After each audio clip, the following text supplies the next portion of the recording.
Mega డిఎస్సిపై YCP నిరాధార ఆరోపణలు చేస్తూ అబద్ధాల ప్రచారం సాగిస్తోందని ఎమ్మెల్సీ కంచర్ల శ్రీకాంత్ మండిపడ్డారు. మెగా డిఎస్సి ప్రక్రియ పూర్తిగా పారదర్శకంగా జరిగిందని, వైసీపీ చేస్తున్న ప్రతి ఆరోపణకు ఇప్పటికే అధికారులు ఆధారాలతో వివరణ ఇచ్చారని తెలిపారు.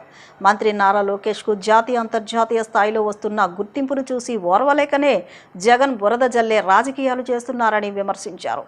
ప్రభుత్వ విద్యారంగంలో చేపట్టిన సంస్కరణలతో ప్రభుత్వ పాఠశాలలపై ప్రజల్లో విశ్వాసం పెరిగిందని పేర్కొన్న ఆయన, వైసీపీకి నిజంగా ఆధారాలు ఉంటే బహిరంగ చర్చకు రావాలని సవాల్ విసిరారు. పారదర్శక పరిపాలనను దెబ్బతీసే ప్రయత్నాలను ప్రజలు నమ్మబోరని స్పష్టం చేశారు. విద్యాశాఖ అధికారులు, అలాగే స్పోర్ట్స్ అథారిటీ ఆఫ్ ఆంధ్రప్రదేశ్ అధికారులు ప్రతి ఒక్క కేసుని వాళ్ళు ఏదైతే ఆరోపణ చేశారో ప్రతి ఒక్క దాన్ని కూడా కేస్ టు కేసు ఎక్స్ప్లెయిన్ చేసి ఒక పవర్ పాయింట్ ప్రజెంటేషన్ పెట్టి వివరంగా మీడియాకి, రాష్ట్ర ప్రజలకి తెలియజేయటం జరిగింది. తర్వాత మళ్ళీ కొన్ని రోజులు పసలేని ఆరోపణలు చేస్తూ బెంగళూరు నుంచి పాపం చాలా ఖర్చు పెట్టుకొని వచ్చి జగన్మోహన్ రెడ్డి గారు ఒక ప్రెస్ మీట్ పెట్టి వెళ్ళటం కూడా జరిగింది. దానికి మా ఎమ్మెల్సీలము అట్లాగే శాప్ చైర్మన్ అందరం కూడా సవాలు విసిరి తిరుపతి ప్లస్ క్లబ్కి రండి, మేము ఆధారాలతో వస్తాం, మీరు జగన్మోహన్ రెడ్డి గారు మీరు కుదిరితే మీరు రండి, మీ ఎమ్మెల్సీలనో లేకపోతే మీ నాయకులనో పంపండి అని చెప్పనేసి చెప్పటం. ప్రెస్ క్లబ్కి వెళ్ళి ఆధారాలతో మేము ఆ రోజు 2 గంటలు వెయిట్ చేసి మరీ సవాలు విసిరినా కూడా పిల్లుల్లాగా జారిపోయినటువంటి పరిస్థితి జగన్మోహన్ రెడ్డిది, వాళ్ళ నాయకులది.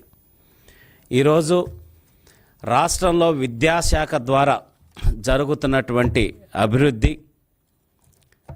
రాష్ట్రంలో ప్రభుత్వ పాఠశాలలు అలాగే ఉపాధ్యాయులందరూ కూడా ప్రభుత్వ పాఠశాలల వాళ్ళ పనితీరు నచ్చి గతంలో ప్రభుత్వ పాఠశాల నుంచి ప్రైవేటు పాఠశాలకు వెళ్ళిపోయిన విద్యార్థుల్లో 106,000 మంది ఈరోజు ఈ అకాడమిక్ ఇయర్ మనకి ప్రభుత్వ పాఠశాలలో చేరటం జరిగింది. దట్ ఈజ్ నారా లోకేష్ గారు.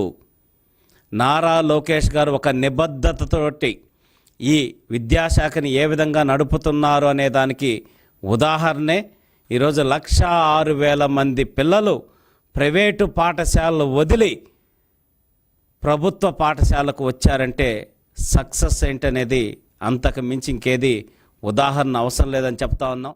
దేశ యువతకు మార్గదర్శి, స్ఫూర్తి ప్రదాతగా అబ్దుల్ కలాం నిలిచారని మాజీ మంత్రి వెల్లంపల్లి శ్రీనివాస్ అన్నారు. సాంకేతిక రంగంలో దేశాన్ని ముందుకు నడిపించి ప్రపంచ దేశాల్లో దేశ ప్రతిష్ట ఇనుమడింపచేశారన్నారు. రాష్ట్రపతిగా అంకిత భావంతో ఆయన అందించిన సేవలు స్ఫూర్తిదాయకమన్నారు. మాజీ రాష్ట్రపతి అబ్దుల్ కలాం వర్ధంతిని పురస్కరించుకుని పశ్చిమ వైసీపీ కార్యాలయంలో ఆయనకు ఘన నివాళులర్పించారు. మాజీ మంత్రి వెల్లంపల్లి శ్రీనివాసరావు, పలువురు వైసీపీ నేతలు ఈ కార్యక్రమంలో పాల్గొని దివంగత అబ్దుల్ కలాం సేవలను ప్రస్తుతించారు. ఈ సందర్భంగా ఎమ్మెల్యే వెల్లంపల్లి శ్రీనివాసరావు, మాజీ కార్పొరేటరు కరీమున్నీసా, ఇర్ఫాన్ తదితరులు మాట్లాడుతూ అబ్దుల్ కలాం శాస్త్రవేత్తగా, మిసైల్ మ్యాన్గా పేరుగాంచారని తెలిపారు. ప్రొఫెసర్గా, రచయితగా సేవలందించారని కొనియాడారు. యువతకి స్ఫూర్తినిచ్చే విధంగా కడవరకు మార్గదర్శకం చేశారన్నారు. దేశాభివృద్ధికి లక్ష్యాలు నిర్దేశించుకుని ఆ లక్ష్యాలను చేరుకునేందుకు యువత పాటుపడాలని ఉద్బోధించారని తెలిపారు. రాష్ట్రపతిగా కాకుండా దేశభక్తి, నిజాయితీకి, నిరాడంబరతకు ప్రతీకగా నిలిచారని పేర్కొంటూ నివాళులర్పించారు. ఈ కార్యక్రమంలో పలువురు వైసీపీ నాయకులు, కార్యకర్తలు పాల్గొన్నారు. మాజీ రాష్ట్రపతి గారు పెద్దలు అబ్దుల్ కలాం గారి యొక్క వర్ధంతి సందర్భంగా ఈరోజు వారికి ఘనంగా నివాళులర్పించడం జరిగింది. ముఖ్యంగా మనందరికీ కూడా తెలిసిన వ్యక్తి అబ్దుల్ కలాం గారు. ఆయన 1931లో అక్టోబర్ 31 రామేశ్వరంలో జన్మించారు. అదేవిధంగా 2015లో జూలై 27న వారు చనిపోవడం జరిగింది. వారు 11వ రాష్ట్రపతిగా, అదేవిధంగా క్షిపణి శాస్త్రవేత్తగా, ప్రొఫెసర్గా, రచయితగా, శాస్త్రవేత్తగా అనేక కార్యక్రమాల్లో ముఖ్యంగా యువతని మేల్కొల్పడంలో చాలా ఎక్కువ పాత్ర పోషించిన వ్యక్తి. అదేవిధంగా భారతదేశానికి సంబంధించి మిసైల్ మ్యాన్గా అతనికి పేరు ప్రఖ్యాతలు కూడా పెంచినాయి. ఎందుకంటే వారు యువతని ఎంతో స్ఫూర్తి తీసుకొచ్చే విధంగా యువతని ముందుకు తీసుకొచ్చే విధంగా భావితరాలన్నీ కూడా బాగుంటేనే ఈ దేశం బాగుంటుందని చెప్పి ఒక మంచి ఉద్దేశంతో వారు యువతకి ఎప్పటికప్పుడు మార్గదర్శకాలు చెప్పడం కానివ్వండి, వారి తుది శ్వాస వదిలే వరకు కూడా యువతని చక్కగా ముందు భాగానికి తీసుకొస్తూనే ఉన్నారు. అటువంటి మహనీయుడు ఈరోజు మన వద్ద లేనప్పటికీ కూడా, మన మధ్యలో లేనప్పటికీ కూడా వారి యొక్క ఆశయాలు ఏదైతే దేశ రక్షణ కోసం కావచ్చు, అదేవిధంగా దేశ ప్రయోజనాల కోసం కావచ్చు, వారు ఏదైతే కష్టపడ్డారో ఆ కష్టాన్ని ప్రతి ఒక్కళ్ళు కూడా గమనించి ప్రతి ఒక్కళ్ళు కూడా వారి యొక్క ఆశయాలను కానీ ఆలోచన విధానాన్ని కానీ ముందుకు తీసుకెళ్లాలని చెప్పని నేను మనస్ఫూర్తిగా కోరుకుంటూ అబ్దుల్ కలాం గారు వర్ధంతి సందర్భంగా ఈరోజు వచ్చేసి అందరికీ కూడా పేరు పేరు నా హృదయపూర్వక నమస్కారాలు తెలియపరచుకుంటాను. అబ్దుల్ కలాం గారి వర్ధంతి సందర్భంగా ఆయనకి నివాళులు అర్పించడం జరిగింది. మా మైనార్టీకి గర్వకారణం. ఆయన మా మైనార్టీలో పుట్టడమే ఒక ఆణిముత్యంగా పుట్టారు. దేశానికి చాలా సేవ చేశారు. ఆయన సైంటిస్ట్గా కానీ ఒక గవర్నర్గా కానీ మన మైనార్టీకి గొప్ప పేరు తీసుకొచ్చారు.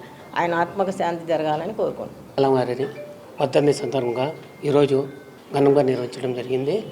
అబ్దుల్ కలాం గారు ఒక సామాన్య కుటుంబంలో పుట్టి ఒక మైనార్టీలుగా ఎంతో కష్టపడి విద్యను అభ్యసించి ఒక సైంటిస్టుగా మరియు రాష్ట్రపతిగా సేవలు అందించారు దేశానికి. ఒకరు ప్రజలు సామాన్యులు ప్రతి ఒక్కరు చదువుకోవాలి, ఒక ఉన్నత స్థానం రావాలని చెప్పి కోరుకుంటూ నిడాంబరంగా ఎక్కడ అవినీతికి చాటు లేకుండా కేవలం తన కృషితో పైకి వచ్చిన వ్యక్తి అబ్దుల్ కలాం గారు. వారి కుటుంబంలో కనీసం ఒక కుటుంబంలో ఒక ఉద్యోగం కూడా ఒక రికమెండ్ చేయని వ్యక్తి మౌలానా అబ్దుల్ కలాం గారు.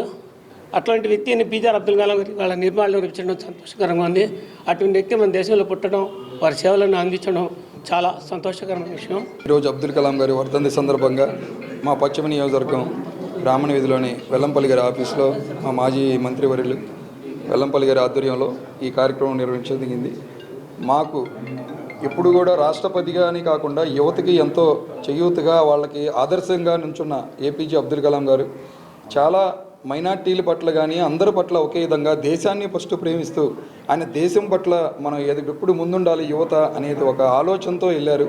ఆయన ఆలోచనలో యువత కూడా నడవాలని, మేమందరం కూడా వాళ్ళ ఆత్మని శాంతి కలగాలని కోరుకుంటూ సెలవు తీసుకుంటాం. రాష్ట్రంలో 20 లక్షల మంది రోడ్లపై వ్యాపారం చేసుకుంటూ జీవిస్తున్నారని, వారి కుటుంబ సభ్యులు 50 లక్షల మంది ఉన్నారని, వారి బతుకులు వారిని బతకనివ్వాలని సిపిఎం రాష్ట్ర కార్యవర్గ సభ్యులు సిహెచ్ బాబురావు అన్నారు.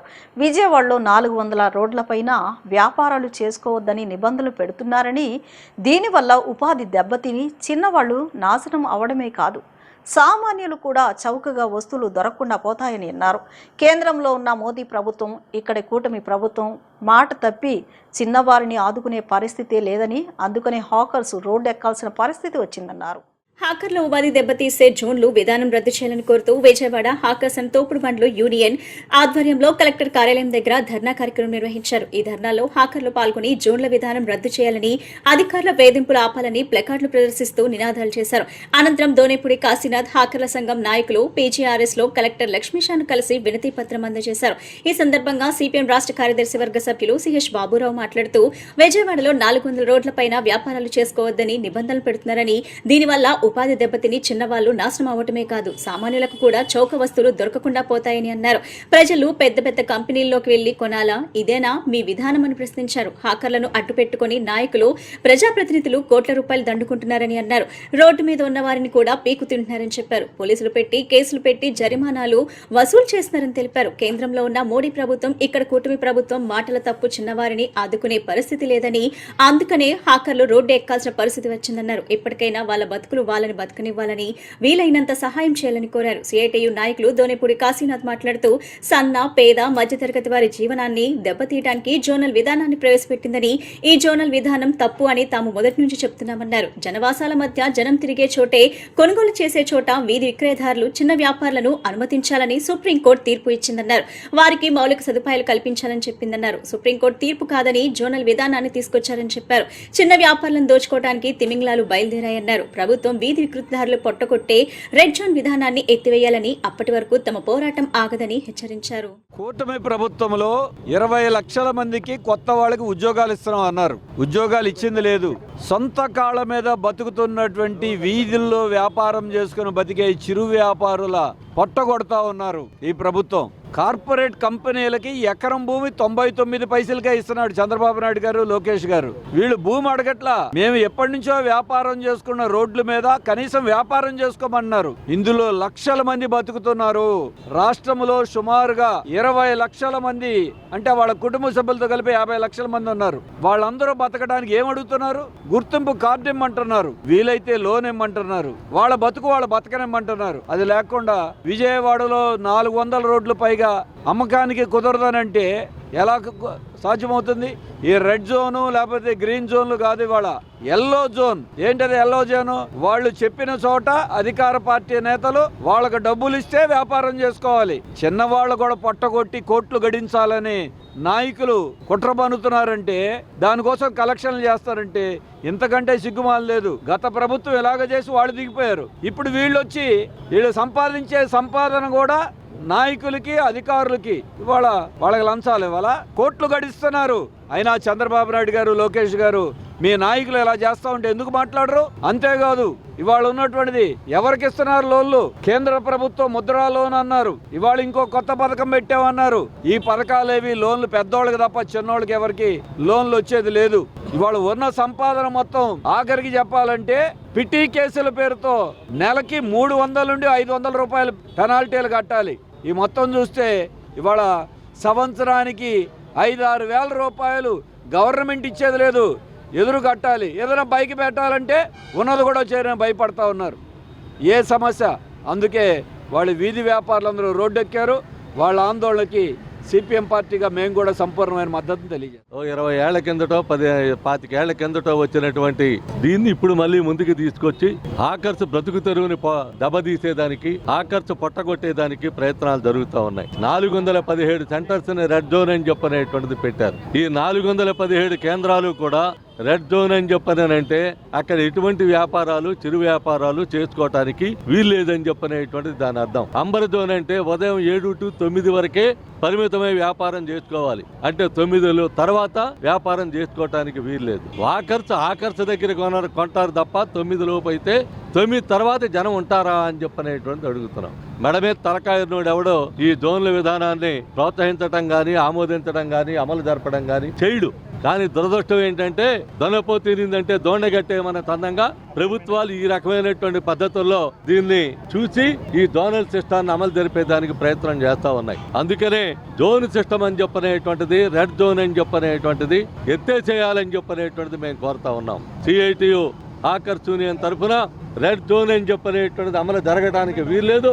అమలు జరపడం అంటూ జరిగితే కొన్ని వేల మంది ఆకర్ల యొక్క పట్టగొట్టినట్టు అవుతుందని చెప్పనని ఈ సందర్భంగా చెప్పదలిచాం. ఆంధ్రప్రదేశ్లో మెగా డిఎస్సి నియామకాలపై వివాదం మరింత ముదురుతోంది. మెగా డిఎస్సిలో జరిగినట్లు ఆరోపిస్తున్న అక్రమాలకు బాధ్యత వహిస్తూ విద్యాశాఖ మంత్రి నారా లోకేష్ తక్షణమే రాజీనామా చేయాలని వైఎస్ఆర్సీపీ అధికార ప్రతినిధి వీరశేఖర్ రెడ్డి డిమాండ్ చేశారు.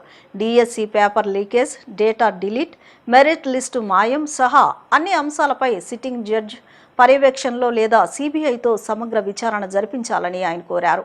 డిఎస్సి నుంచి ప్రభుత్వ విద్యా వ్యవస్థ వరకు అనేక అంశాల్లో ప్రభుత్వం పూర్తిగా విఫలమైందని ఆరోపిస్తూ తాడేపల్లిలోని నిర్వహించిన మీడియా సమావేశంలో ఆయన పలు విమర్శలు చేశారు.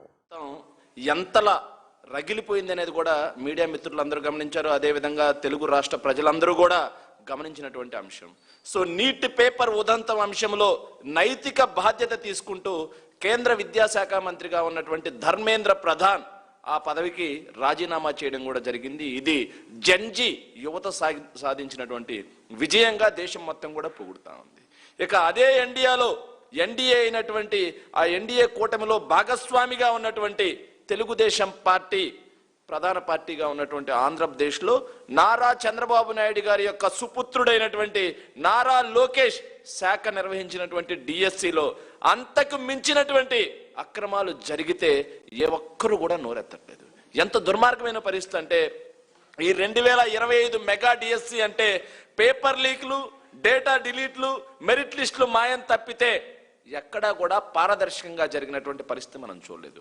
ఒక్కసారి ఈ డిఎస్సికి సంబంధించినటువంటి ప్రక్రియ ఎలా జరిగింది అనేది మనం ఒకసారి తీసుకుంటే, డిఎస్సి నోటిఫికేషన్ ఇవ్వగానే టెట్కి అదేవిధంగా డిఎస్సికి ఇద్దరు వేరువేరుగా కన్వీనర్లు ఉంటే టెట్ కన్వీనర్ని అకస్మాత్తుగా తీసేసి ఎవరిని పెట్టారా అంటే ఆ డిఎస్సి కన్వీనర్నే టెట్కి మళ్ళీ ఆయన్ని పెట్టడం జరిగింది. సో ఈ మార్చడం వెనక కుట్ర లేదా అని చెప్పి వైఎస్ఆర్సీపీ అడిగితే కూటమి పార్టీ నుంచి సమాధానమే లేదు. తరువాత ఈ అత్యంత గోప్యంగా జరగాల్సినటువంటి ఈ ప్రశ్నపత్రాల తయారీ మరియు అప్లోడ్ ఇవి రెండు కూడా ఒక అవుట్సోర్సింగ్ కంపెనీకి, అవుట్సోర్సింగ్ ఏదైతే ఉద్యోగులకి ఎందుకు ఇచ్చారు అని అడిగితే సమాధానం లేదు. సో ఈ ప్రశ్నపత్రాల తయారీ మరియు అప్లోడింగ్ శాశ్వత ప్రభుత్వ ఉద్యోగులకు ఇవ్వకుండా అవుట్సోర్సింగ్ ఉద్యోగులకి ఎందుకు ఇచ్చారు అని వైఎస్ఆర్సీపీ అడిగితే సమాధానం ఎవ్వరూ కూడా చెప్పట్లేదు. సో ఇది కాకుండా ఆ అవుట్సోర్సింగ్ ఎవరైతే ఎంప్లాయ్ ఉన్నాడో SEERTకి సంబంధించినటువంటి కంప్యూటర్ ఆపరేటర్గా ఉన్నటువంటి నవీన్ అనే అతనికి ఫస్ట్ ర్యాంక్ ఎలా వచ్చింది, అదేవిధంగా 8th ర్యాంక్ ఎలా వచ్చింది, సో వస్తే నిజంగానే అతను చదువుకొని మెరిట్ లిస్ట్లో వచ్చిన ఉండుంటే అతనికి మీరు ఎందుకని చెప్పేసి అతని డేటా డిలీట్ చేశారు అని చెప్పి వైఎస్ఆర్ కాంగ్రెస్ పార్టీ అడిగితే సమాధానం లేదు. కూటమి ప్రభుత్వ పాలనలో రాష్ట్రం అభివృద్ధి పదంలో ముందుకు వెళుతుందని టీడీపీ యువ నాయకులు గద్దె క్రాంతి అన్నారు. తూర్పు నియోజకవర్గంలో ఇంటింటికి తెలుగుదేశం కార్యక్రమంలో భాగంగా గద్దె క్రాంతి కార్యకర్తలతో కలిసి ఇంటింటి ప్రచారంలో పాల్గొన్నారు. ఈ సందర్భంగా ఆయన మాట్లాడుతూ సూపర్ 6 ప్రజల్లో మంచి ఆదరణ వస్తుందన్నారు. తల్లికి వందనం పథకం ద్వారా కూటమి ప్రభుత్వంకు మంచి స్పందన వస్తోందని అన్నారు. ప్రభుత్వం అమలు చేస్తున్న సంక్షేమ అభివృద్ధి కార్యక్రమాలను ప్రతి ఇంటికి చేరవేస్తున్నామని, తూర్పు నియోజకవర్గ ప్రజల సంక్షేమం సమగ్ర అభివృద్ధి లక్ష్యంగా ప్రజలతో మరింత దగ్గరవుతున్నామన్నారు. ప్రజల విశ్వాసమే తెలుగుదేశం పార్టీకి నిజమైన బలమన్నారు. ప్రతి కార్యకర్త సేవాభావంతో ముందుకు సాగి ఇంటింటికి తెలుగుదేశం కార్యక్రమాన్ని, అభివృద్ధి ఫలాలను ప్రతి కుటుంబానికి చేరేలా కృషి చేస్తున్నామని అన్నారు. ఈరోజు విజయవాడ తూర్పు నియోజకవర్గంలో డోర్ టు డోర్ ప్రోగ్రాము చాలా సందడిగా జరుగుతూ ఉంది. అయితే 2 ఏళ్ల కూటమి ప్రభుత్వంలో దాదాపుగా సంక్షేమం అలాగే అభివృద్ధి రెండు కూడా సమానంగా ప్రాధాన్యత ఇస్తా ముందుకు సాగింది.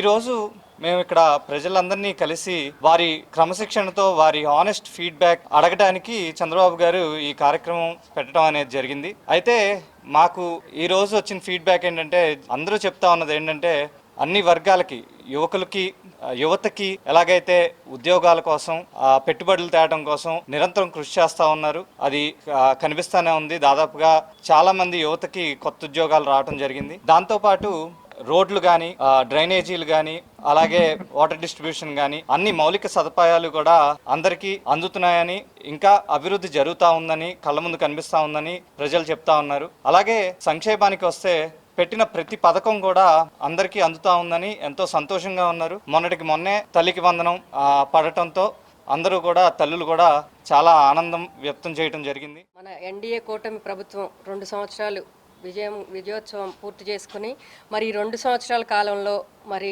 మన ఎన్డీఏ ప్రభుత్వం ఏ విధమైన అభివృద్ధి చేసింది, అదేవిధంగా సంక్షేమ పథకాలు కానీ, మన రాష్ట్రానికి తెచ్చిన పెట్టుబడులు కానీ, అమరావతి మరి నిజంగా ఏ రకంగా ముందుకు సాగుతుంది, మరి గత ప్రభుత్వంలో ఏ విధంగా ఉంది, ఇప్పుడు ఈ ఎన్డీఏ కూటమి వచ్చిన ఈ 2 సంవత్సరాల కాలంలో ఏ విధంగా జరుగుతుందా అనే దాని మీద మరి ఈ తూర్పు నియోజకవర్గంలో మరి మా గద్దె రామ్మోహన్ గారి ఆధ్వర్యంలో గద్దె క్రాంతి కుమార్ గారితో మేము ఈ కార్యక్రమంలో పాల్గొనడం జరిగింది.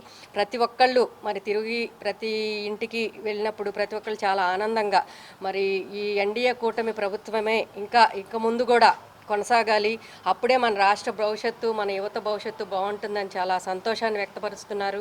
మరి సంక్షేమ పథకాలు చూసుకుంటే మరి గత ప్రభుత్వంలో వైసీపీ ప్రభుత్వం ఎంతో మరి రాష్ట్రాన్ని అధోగతి పాలు చేసినా కూడా మరి ఎన్డీఏ కూటమి చంద్రబాబు నాయుడు గారు, పవన్ కళ్యాణ్ గారు, లోకేష్ గారు మరి పెట్టుబడులను తీసుకొచ్చి సంక్షేమ పథకాలని ఎంతో ముందు చెప్పిన మరి సూపర్ 6 పథకాలన్నింటినీ అమలు చేస్తూ మరి ఉచిత బస్సు కార్డు నుండి మరి గ్యాస్ సిలిండర్ల దగ్గర నుండి తల్లికి వందనం, అదేవిధంగా యువతకి భరోసా కల్పించడం, ఉద్యోగ అవకాశాలు కల్పించడం, వీటన్నిటిలోనూ కూడా మరి 2 సంవత్సరాల కాలంలోనే ఎంతో పురోగతిని సాధించారు. ఈ విజయోత్సవాలు కూటమి ప్రభుత్వం 2 ఏళ్ళు సాధించిన ప్రగతిని ప్రజలకు వివరించడానికి ఈరోజు కార్యక్రమాన్ని శ్రీకారం చుట్టడం జరిగింది. దీనికి స్థానిక కార్పొరేటర్ గారు, అలాగే డివిజన్ అధ్యక్షులు, అలాగే మన శాసనసభ్యులు గద్దె రామ్మోహన్ గారి తనయుడు గద్దె క్రాంతి కుమార్ బాబు ఈరోజు ఈ కార్యక్రమంలో పాల్గొనడం జరిగింది. ఇక్కడ ప్రజల్ని కలిసి సంక్షేమ పథకాలు కానివ్వండి, కూటమి ప్రభుత్వం సాధించిన విజయాలు కానీ వివరించడం జరుగుతుంది. అలాగే వారి నుంచి సలహాలు కూడా తీసుకోవడం జరుగుతుంది. మరింత సమర్థవంతంగా పరిపాలన సాగాలంటే ఇంకా ఏం కావాలి, ఇంకేం చేయాలి అని చెప్పి మేము ప్రజల్ని అడుగుతున్నాం. ప్రజల నుంచి వచ్చిన డేటాని తీసుకొని మేము మా శాసనసభ్యుల వారికి తెలియజేస్తాం. కాబట్టి ప్రతి ఒక్కరూ ఈ 2 ఏళ్లలో సంతృప్తికరంగా ఎంతో ఆనందంగా ముందు అసలు అమరావతి ఏర్పడుతుందన్న సంతోషాన్ని వ్యక్తపరుస్తున్నారు. మరి ఇటువంటి సుపరిపాలన అందించిన నాయకులు చంద్రబాబు నాయుడు గారికి, లోకేష్ బాబు గారికి, పవన్ కళ్యాణ్ గారికి ధన్యవాదాలు తెలియజేసుకుంటున్నాం. ఇప్పుడు చిన్న విరామం తీసుకుందాం.